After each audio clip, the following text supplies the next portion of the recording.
Hi, I'm Andy Motz. I'm an orthopedic surgeon here in Denver, and I specialize in sports medicine.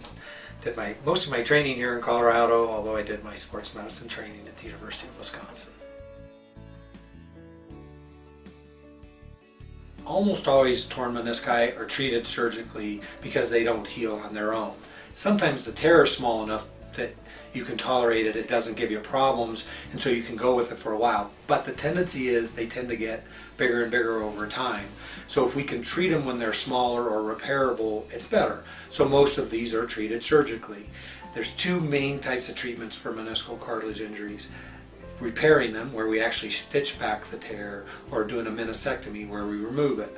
The more cartilage you remove, the more your risk of arthritis over time. So especially in a young person, we want to repair it if we can.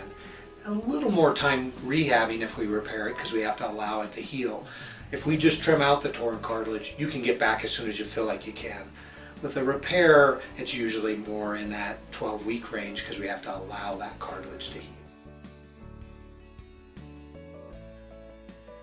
Again, ACLs do not heal on their own. They're one of the ligaments that we know if you tear it, you're going to have instability in the knee. So almost always treated operatively in the population. In elite athletes, they're all treated surgically. They all get fixed. And what we do is rebuild a new ligament. And so during that period of time when we put in the new graft and allowing that to heal, it takes 5 months for it to get to the point where it's at the ultimate strength that it's going to come to.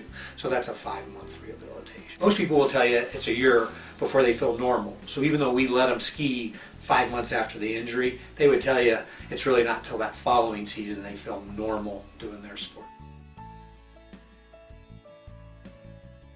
For a meniscal cartilage tear, say, once it's either repaired and healed or the torn piece is out of there, they're not more likely just because they've had that once. ACL is a little different because you can get recurrent instability. The graft can stretch out, you can re-injure it, and you can re-injure both, but ACL is probably a much higher rate of recurrence than meniscal cartilages, but still not common. And in fact, if you look at the population again at large, and especially among athletes, you're much more likely to tear the other side than to re-tear the...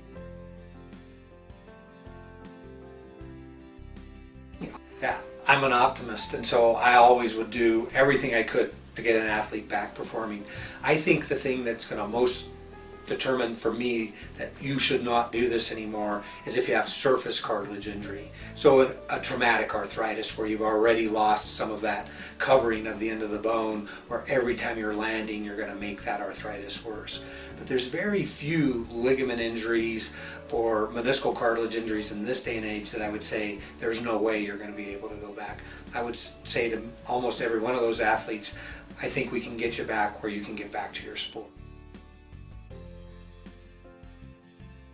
The scariest things are the head and neck injuries or back injuries where you're getting the risk of permanent injury. So the closed head injuries where people have bad concussions and post-concussion syndrome, or worse where they get intracranial bleeding, where they have compromise right away, and then of course paralytic injuries, which these big air athletes are at risk.